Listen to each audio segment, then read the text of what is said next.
Les damos la más cordial bienvenida a un programa más de Punto de Encuentro. En esta ocasión nos acompaña la doctora Zaira Navarrete. Ella es profesora titular de la Facultad de Filosofía y Letras en la licenciatura de Pedagogía y también es profesora en la modalidad a distancia, en el SUAYET. Bienvenida. Muchas gracias, doctor. Es un gusto estar en este programa el día de hoy. Vamos a hablar un poco sobre el docente en estos entornos, ¿no? En los entornos a distancia. ¿Cuáles son esos principales retos que desde la visión que has trabajado a lo largo de muchos años en el SUAYET, has identificado que el profesor se enfrenta y cómo puede pues salvar estos retos a los que hace frente en cada semestre frente a grupos o el desarrollo de actividades que presenta, ¿no? ¿Cómo puedes explicarnos un poco sobre eso? Sí, mira, pues hay varios retos, al menos tres voy a mencionar. Uno de ellos tiene que ver con lo pedagógico. Okay. Otro con lo socioemocional y otro con lo tecnológico, al menos tres retos. Bueno, con lo pedagógico, en ocasiones las universidades ya tienen las plataformas establecidas. Ahorita voy a hacer una distinción. Tienen plataformas establecidas. Por ejemplo, en la UNAM tenemos Moodle, ¿no? Desde allí trabajamos, desde ahí tenemos los contenidos ya establecidos y estos contenidos se establecen, bueno, como todos sabemos, mediante reuniones, aprobaciones de planes y programas de estudio y ya quedan allí los contenidos. Y esto es interesante porque hay ocasiones que esas materias las imparte, X materia la imparte algún profesor que no participó en ese diseño curricular. Claro. Entonces, ahí está un reto pedagógico y el reto pedagógico es cómo hacer más accesible esos contenidos que de primera mano él no diseñó hacia el estudiantado. Entonces, yo creo que la resignificación curricular, el acercamiento pedagógico, ahí está un reto, ¿no? Ahí está un reto. Sí. El otro reto tiene que ver con lo socioemocional. ¿Cómo acercarnos al estudiantado que está, bueno, en línea, detrás de una pantalla, detrás de una computadora y en ocasiones a kilómetros de distancia, ¿no? Justo es la palabra educación a distancia, educación en línea. Entonces, ¿cómo acercarnos? ¿Cómo saber si este estudiantado, este alumno, esta alumna tiene algún problema, ya sea de aprendizaje, ya sea emocional? Esto sí lo podemos ver y podemos dar cuenta de ello cuando estamos en una modalidad presencial, claro, por ejemplo, ¿no? El face to face. Y entonces detectas, oye, y le ves la cara, le ves el rostro, le puedes preguntar, ¿estás bien? ¿Puedo apoyar en algo? Y no pasa siempre así cuando estás, bueno, pues cuando tienes al estudiantado detrás de una pantalla. Claro. Pero ahí sí tenemos que ser como muy sensibles los docentes en línea porque podemos quizá darnos cuenta a través de la redacción, a través de los mensajes y en ocasiones tenemos reuniones vía Zoom y ahí también pueden participar o no, pero a veces uno debe ser como más sensible porque ahí es como puedes lograr identificar esta parte del tema de lo socioemocional, claro, y apoyarlos. Y el tercer reto que te mencionaba tiene que ver con lo tecnológico. Mira, creo que el profesorado debemos estar en constante actualización, no solamente con el uso de las plataformas, como decía yo, bueno, a lo mejor plataformas como tipo Moodle, sino con los nuevos desafíos, los nuevos desarrollos tecnológicos y entonces ahí tenemos que estar actualizados. En el caso de la UNAM, pues ha trabajado mucho en la formación de su profesorado, de nosotros el profesorado, impartiéndonos, ¿no? Muchos cursos, una amplia oferta. Entonces, bueno, creo que el profesorado debe participar mucho, estar muy atento, porque de esta forma pues puedes ayudar también a tus alumnos, a tus alumnas a incorporar la tecnología. Entonces, bueno, me quedo aquí. Yo creo que al menos estos tres retos tenemos los profesores de educación en línea. Sí, es interesante porque definitivamente esto que mencionabas, ¿no? El cara a cara, ahí puedes identificar ciertas cosas, pero la mediación, que es muy noble en los procesos de enseñanza a distancia, también puede significar una barrera, ¿no? Precisamente esta barrera en no poder identificar, porque luego pasaba, y en la pandemia pasó mucho, que el alumno tenía su cámara apagada, ¿no? Sí. Entonces ni siquiera puedes ver, o tiene la foto de su perrito o de un paisaje, y no puedes identificar, o hay alumnos que luego nunca les ves la cara. Sí, entonces, esta sutileza en términos de identificar a lo mejor el tono de voz, o a lo mejor la forma en que redacta un mensaje, como bien lo comentabas, son competencias que el docente tendría que ir desarrollando para identificar estas áreas de oportunidad que pueden beneficiar o mejorar la experiencia de aprendizaje del alumno, ¿no? Por otro lado, esto que comentabas sobre el diseño curricular, efectivamente, muchos de los profesores no participan en el diseño de las actividades o de la selección de los temas que son importantes para el desarrollo disciplinar y que es lo que el alumno va a aprender, ¿no?, en su formación, y que sí significa un reto para ese profesor que a lo mejor lo invitaron, o a lo mejor se dio la posibilidad de, ¿sabes qué? Vas a impartir esta materia. Entonces, sí, y es parte de ese compromiso de la docencia que la persona tiene con la docencia, en este caso el docente, para poder desarrollar un proceso de enseñanza, pues lo más rico en términos de experiencia para ese alumno. Claro. Y por supuesto que la tecnología en ese sentido pues juega un papel fundamental, porque primero no estamos hace 100 años atrás, cuando era la educación por correspondencia, claro, donde les llegaba su bloque de instrucciones de qué es lo que tenía que hacer. Ahora ya afortunadamente tenemos la posibilidad de utilizar recursos más interactivos, ¿no?, en donde el alumno tiene que hacer cosas. Ya hay una mediación y una interacción más directa con el profesor, pero por supuesto que también tiene sus áreas de oportunidad que pues vamos a seguir teniendo, y que también exige trabajo de las dos partes, tanto del docente como del alumno. Claro. En estos entornos, ¿tú qué nos puedes decir sobre la individualización del aprendizaje? Porque en otras ocasiones hemos hablado que a través de los modelos educativos a distancia se tiene la posibilidad de lograr un trabajo más individualizado.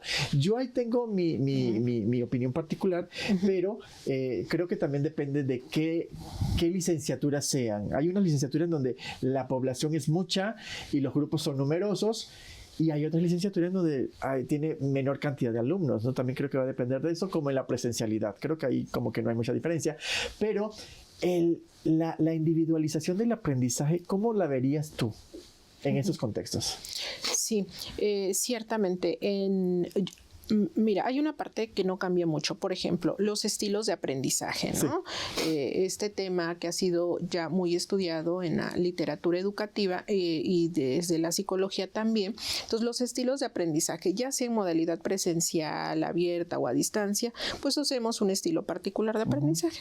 Eso no cambia mucho, pero en la educación en línea, ¿cómo podemos detectarlo? Yo creo que aquí la tecnología juega un papel muy importante con las analíticas de aprendizaje. Okay. Entonces, con las analíticas de aprendizaje podemos darnos cuenta, por ejemplo, si el estudiante A, B, C, D, el estudiante A participa más en foros, consulta más las actividades muchas veces, consulta más los videos. Entonces, con las analíticas del aprendizaje podemos darnos cuenta hacia dónde, si bien no los vemos, no podemos ver como en una clase presencial que decimos, bueno, es que los alumnos son más visuales o más auditivos, no podemos ver eso, pero yo creo que esta herramienta con las analíticas, entonces con las analíticas del aprendizaje podemos darnos cuenta de ello y podemos apoyarles, podemos ayudarles. Ese recurso es muy importante porque como profesores en línea pues no podemos ver a nuestros estudiantes a menos que sean a través de las reuniones en Zoom, pero como bien señalabas, o por otro medio, ¿no? Meet u otros. Entonces, si ellos no encienden la cámara, que esto es muy respetable, ¿no? Sí. Porque si el alumno no quiere, está bien, o sea, no hay ningún problema. Si quiere poner la foto del perrito, también está bien, no hay ningún problema. No vamos a entrar como a la discusión de qué es lo idóneo o qué no, pero bueno, ya son decisiones que ellos toman. Pero si no podemos ver el rostro, que nos dice mucho de la persona, de quién está, no nos dice todo, pero sí nos dice mucho. Entonces, estas herramientas nos pueden ayudar. Definitivamente, yo creo que ahí la tecnología tiene un papel muy importante, y a veces sí nos podemos dar cuenta en estas sesiones por el tipo de preguntas que nos hacen o el tipo de recomendaciones que nos piden. A veces el estudiantado nos dice, bueno, pues nos pueden recomendar más bibliografía, entonces ya a veces, bueno, es como más de estudio teórico, y a veces nos dicen, pero nos pueden recomendar más videos. Sí. Entonces, si recomiendas más videos, pues es bueno, es como de tipo más visual. ¿No? Entonces yo creo que aquí entran como mucho los conocimientos previos del profesor, y ya ahí uno se tiene que idear las estrategias en función del grupo que te toque en un semestre en particular. Sí. Y eso da una experiencia también para el docente, porque bueno, incluso hay docentes que tienen la misma asignatura en diferentes grupos y uno se comportan completamente diferente al otro. También pasa en el escolarizado, en el presencial, vaya, ¿no? Pero en estos entornos tienen su peculiaridad, porque lo que te funciona en uno, a lo mejor a la mitad de la clase le gustó, a la otra mitad no. Entonces, sí. Creo que es un trabajo de mucha dedicación, y vamos a hablar un poquito de eso, ¿no? El docente en los entornos virtuales, ¿qué opinas tú? ¿Le tiene que dedicar más tiempo o es como el profesor escolarizado que ya terminó, que también le dedica tiempo, por supuesto? Sí. Pero estas pequeñas sutilezas que luego, porque incluso en muchas ocasiones se ha desdeñado el papel del profesor en los entornos virtuales, ¿no? En la educación mediada por tecnología, o en la educación a distancia o híbrida, como quieras, ¿no? Se ha desdeñado este trabajo que también el docente hace. Entonces, ¿qué opinas tú con relación a esto de si el docente tiene que dedicarle mayor tiempo? Porque creo que sí, incluso pues somos de modalidades a distancia, y luego sí hay que dedicarle más tiempo. Pero no solamente eso, o sea, hay que tratar de desarrollar estas habilidades para detectar estas cuestiones que a lo mejor el alumno no te está diciendo, pero que en su comportamiento, en su forma de hablar, en su forma de redactar, te lo está dejando entrever. Entonces, no solamente son las competencias como docente que tenemos que desarrollar por la docencia, sino también estas otras sutilezas que, por estar en el medio de la distancia, también es importante que el docente desarrolle. Y eso también involucra mayor tiempo, no solamente para dedicarle al desarrollo de la calificación de las actividades o la evaluación de las pruebas, sino también dedicarle tiempo a conocer al alumno, ¿no? Sí, mira, aquí tiene mucho que ver algo que mencionabas al inicio, y depende la asignatura, depende la carrera, ¿no? Sí.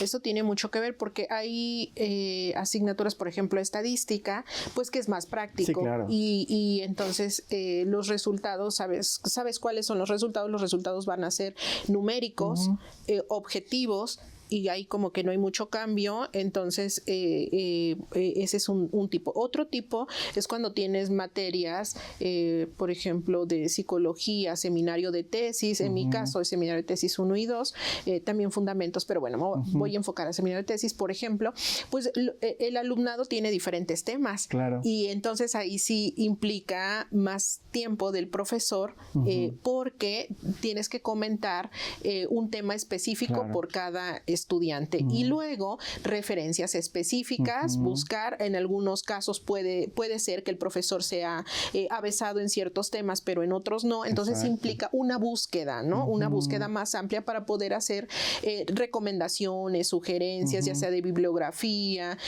o de trabajos similares, ¿no? Todo este estado del arte. Bueno, eso sí. Y en el caso de la modalidad presencial, pues yo creo que pasa algo similar, porque también le inviertes tiempo y también tiene que ver la materia, la carrera. Pero a ver, aquí hay algo interesante, y es que mencionabas, a veces el papel del profesor en línea se desdeña frente al papel del profesor presencial, pero creo que no debería ser así. Cuando tienes la experiencia tanto en un sistema como en otro, te das cuenta que no hay mucha diferencia, porque igual le inviertes tiempo, igual asesoras, igual comentas los trabajos. Entonces, en ese sentido, no hay mucha diferencia, ¿no? Si bien las actividades ya están establecidas, pero la retroalimentación, ¿no? La revisión, eso no cambia en una modalidad o en otra. Entonces, también mencionabas si se invierte más tiempo en una que en otra, pues yo creo que es bastante similar, y a veces te genera hasta más trabajo, porque en presencial tienes la interacción con el estudiante, identificas, y en línea a veces es más difícil identificar porque solamente tienes una fotografía y la actividad, ¿no? Entonces, en ocasiones esto. Bueno, pues eso podría. Claro, e incluso cuando el alumno tiene una duda inmediata y luego a lo mejor el profesor no está conectado, ¿no? Entonces, ya cuando le va a responder, el alumno ya buscó la forma de solucionarlo. Entonces, sí son como estas desfases que incluso la misma modalidad, pues por la naturaleza de ella, lo va manifestando. ¿Qué puedes decirnos con relación al futuro de estas modalidades? ¿Qué piensas en términos de el papel que está jugando el docente actualmente? Y hacia, no sé, unos 5 o 10 años, ¿cómo va a ser el cambio? ¿Va a haber cambio? ¿Va a seguir siendo igual? ¿Qué opinión tienes al respecto? Sí, mira, yo creo que con la emergencia de las inteligencias artificiales, la inteligencia artificial generativa, la educación en línea, la educación a distancia se potencializa. No desaparece, no se elimina, se potencializa.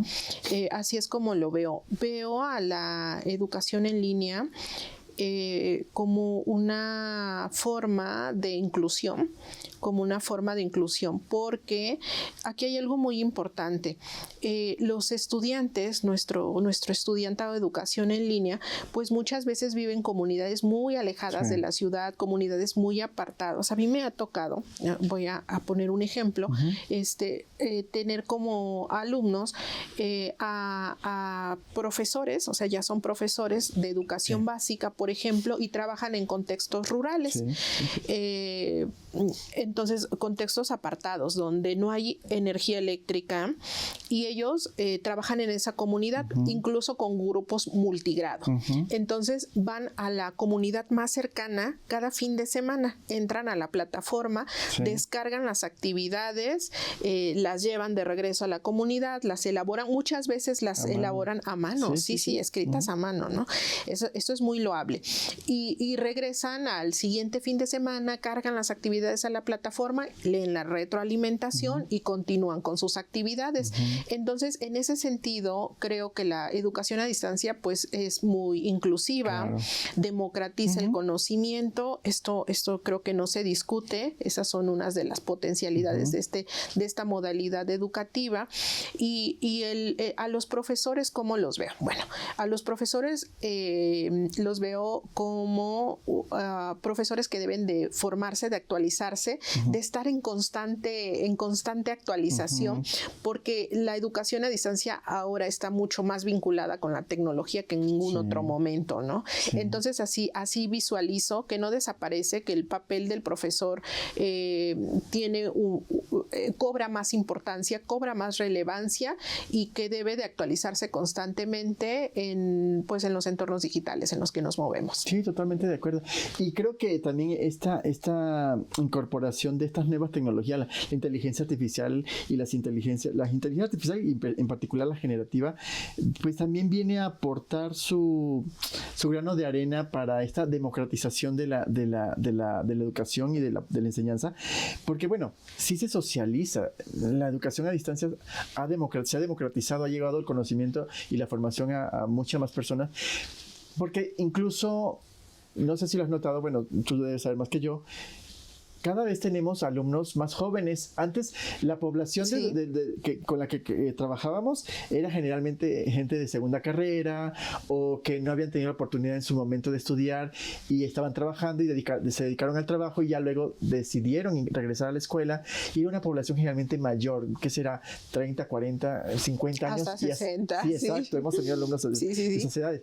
Pero en las últimas generaciones, cada vez hay más alumnos que dicen, no, esta es mi segunda carrera, pero estoy en el escolarizado en tal, y acá estoy estudiando esta otra carrera, ¿no? Y son jóvenes que van saliendo del bachillerato, de la preparatoria, ¿no? Entonces, creo que también, y por otro lado, creo que también esta necesidad de incorporar estas tecnologías también tiene como efecto de rebote, efectivamente, que el profesor se actualice. Porque, si bien es cierto, los alumnos a lo mejor no conocen todo de inteligencia artificial, pero saben cómo escribir, dame esta información. Y luego el profesor tiene que desarrollar la habilidad de decir, no, esto no lo hiciste tú, lo hizo una inteligencia artificial, ¿no? Creo que también esto le va a exigir a los docentes replantear las formas de evaluar. Que busquen formas. A mí me parece algo que hemos olvidado, y esto que mencionabas tú de los profesores que están en áreas rurales y con grupos multigrados, que luego hacen su tarea a mano. Yo creo que tendríamos que regresar en cierta forma a eso. ¿Sabes por qué? O sea, si ya todo te lo hace la máquina, pero que haya ese proceso de mediación de la información está aquí, te la da la máquina. Ajá. Pero que por lo menos pase por tus ojos, llegue al cerebro y que lo puedas transcribir, que hay un proceso de psicomotriz allí implícito, y que de alguna forma sea un análogo al cortar-pegar de nuestra generación. Que encontrábamos algo en internet, lo cortábamos y lo pegábamos, ¿no? No sé si lo hiciste, yo alguna vez lo hice, ¿no? Pero que sí haya esta mediación de la información y que pase por esos procesos mentales y que la parte motriz de la persona lo plasme en un papel para que de alguna forma la información no pase por así solamente. Y porque luego tenemos de todos, de todo tipo de estudiantes, entonces también enriquecerlos, solamente la experiencia, y con estas posibilidades que la inteligencia artificial generativa te da. Mira, ahora con esto que comentas, hay un grupo de intelectuales que está más a la defensa del pensamiento crítico, claro, ¿no? Del pensamiento crítico. Entonces, regresar a estas actividades de lectura, lectura del libro en papel, ¿no? Escritura a mano, no solo en la computadora. Bueno, pues está defendiendo mucho. Y yo aquí quiero vincularlo también, ¿sabes? Con la educación 5.0, porque la educación 5.0 permite el uso de la tecnología, pero más humanizado, ¿no? Entonces tiene que ver ya con la ética, ¿no? La humanización, el vínculo, lo socioemocional. Entonces es muy interesante cómo se crean, se abren nuevos paradigmas, ¿no? Claro.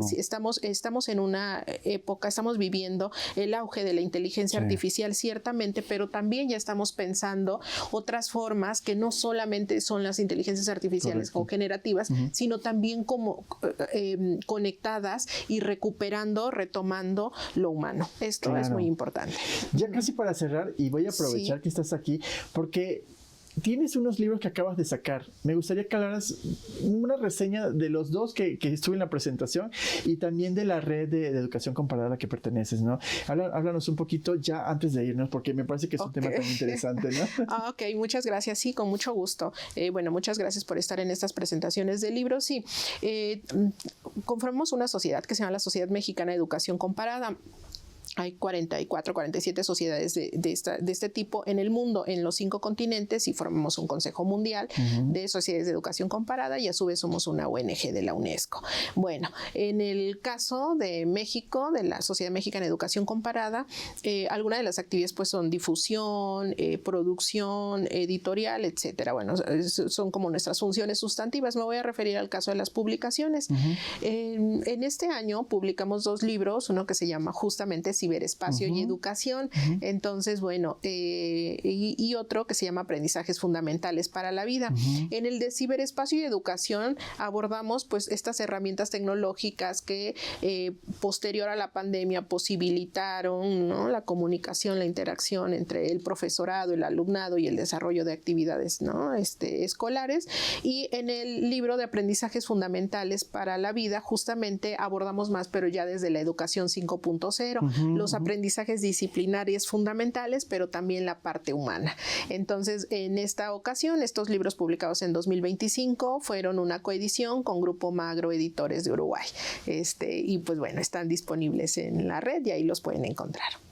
Pues sí, realmente es un tema interesante. Creo que quieras agregar antes de despedirnos con relación a las investigaciones que estás realizando, las publicaciones que ya tienes, y hacia dónde vas. ¿Tienes algún proyecto en específico en estos momentos, o qué estás haciendo? Bueno, pues estamos trabajando en varios proyectos a la vez. A mí me encanta el tema de la educación, analizarlo desde diferentes niveles educativos, desde diferentes temáticas, y a veces por invitación pues te llevan a abordar ciertos temas, sobre todo temas emergentes, ¿no? Entonces, por ejemplo, como mencionaba, el último libro, Aprendizajes Fundamentales para la Vida, pues es un tema que ahora estamos desarrollando más, el tema de la educación 5.0, son temas punta de lanza que en este momento estamos trabajando, y hay temas tradicionales que he venido trabajando, desarrollando desde hace muchos años, 20, por ejemplo, el de las identidades profesionales, cómo se construyen las identidades. Ese es un tema que trabajo desde muchos años. La formación profesional, específicamente en el caso de los pedagogos, son temas que he venido desarrollando y que sigo desarrollando, como el caso del uso de las tecnologías en educación. Y este caso de uso de las tecnologías es un tema que he venido desarrollando desde hace muchos años, pero que va cambiando, porque si bien hablábamos en un inicio del, por ejemplo, el desarrollo histórico, de la educación a distancia, la educación abierta, luego emerge la inteligencia artificial también por ahí, luego bueno, desarrollo de software, pero junto con otros colegas. Entonces el trabajo en comunidad, en sociedades en vínculo, pues se amplía, ¿no? Entonces sí son varios temas, pero que están vinculados de alguna manera. Pues muchísimas gracias por compartir con nosotros tu experiencia, tanto en tus trabajos de investigación como pues en la docencia que tienes a lo largo de los años en la Facultad de Filosofía y Letras, en la licenciatura en Pedagogía a Distancia. Para nosotros realmente es un placer, y también para la gente en casa que nos escucha, pues conocer de estos temas, identificar estos retos a los que los docentes se enfrentan, a los que están aquí en la ciudad, a los que están en las áreas rurales, y todas las vicisitudes a las que se enfrentan para pues tener su título de licenciatura en estas modalidades. En casa les agradecemos a todos, los invitamos a que vean las otras emisiones de este programa Punto de Encuentro, y nos vemos en una siguiente emisión. Muchísimas gracias, hasta la próxima.